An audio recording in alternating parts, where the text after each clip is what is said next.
1 Corinthiens, chapitre 9, versets 1 à 23. Ne suis-je pas libre? Ne suis-je pas apôtre? N'ai-je pas vu Jésus-Christ notre Seigneur? N'êtes-vous pas mon œuvre dans le Seigneur?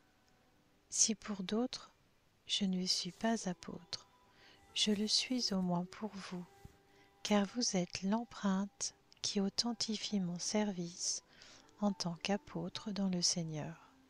C'est là ma défense contre ceux qui m'accusent. N'avons-nous pas le droit de manger et de boire? N'avons-nous pas le droit d'emmener avec nous une sœur qui soit notre femme, comme le font les autres apôtres, les frères du Seigneur et Céphas? Ou bien sommes-nous les seuls, Barnabas et moi, à ne pas avoir le droit de ne pas travailler? Qui donc sert dans une armée à ses propres frais? Qui plante une vigne et n'en mange pas le fruit? Qui prend soin d'un troupeau et ne se nourrit pas du lait du troupeau? Est-ce purement d'un point de vue humain que je dis cela? La loi ne le dit-elle pas aussi? En effet, il est écrit dans la loi de Moïse: tu ne mettras pas de muselière au bœuf quand il foule le grain. Dieu s'inquiète-t-il des bœufs? Ou bien est-ce principalement à cause de nous qu'il parle? Oui, c'est à cause de nous que cela a été écrit, car celui qui laboure doit labourer avec espérance, et celui qui bat le blé doit le faire avec l'espoir de recevoir sa part. Si nous avons semé pour vous les biens spirituels, est-ce trop si nous récoltons une part de vos biens matériels? Si d'autres exercent droit sur vous, n'est-ce pas plutôt à nous d'en jouir? Mais nous n'avons pas recouru à ce droit. Au contraire, nous supportons tout afin de ne pas créer d'obstacle à l'Évangile de Christ.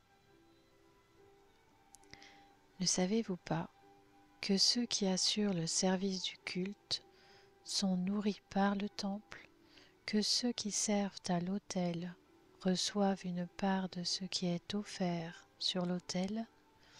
De même aussi, le Seigneur a prescrit à ceux qui annoncent l'Évangile de vivre de l'Évangile.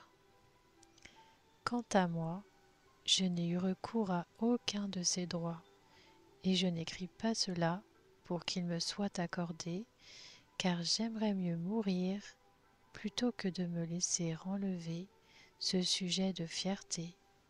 Si j'annonce l'Évangile, il n'y a pour moi aucun sujet de fierté, car c'est une nécessité qui m'est imposée, et malheur à moi si je n'annonce pas l'Évangile.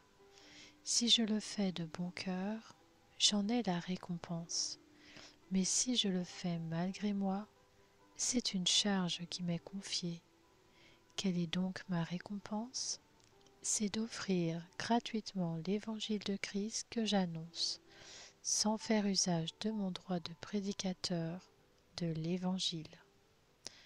En effet, bien que libre vis-à-vis de tous, je me suis fait l'esclave de tous, afin de gagner le plus grand nombre. Avec les Juifs, j'ai été comme un Juif, afin de gagner les Juifs. Avec ceux qui sont sous la loi de Moïse, comme si j'étais sous la loi, bien que n'étant pas moi-même sous la loi, afin de gagner ceux qui sont sous la loi. Avec ceux qui sont sans la loi, comme si j'étais sans la loi, bien que je ne sois pas sans la loi de Dieu, puisque je me conforme à la loi de Christ, afin de gagner ceux qui sont sans la loi. J'ai été comme faible avec les faibles, afin de gagner les faibles. Je me suis fait tout à tous, afin d'en sauver de toute manière quelques-uns, et je fais cela à cause de l'Évangile, afin d'avoir part à ses bénédictions.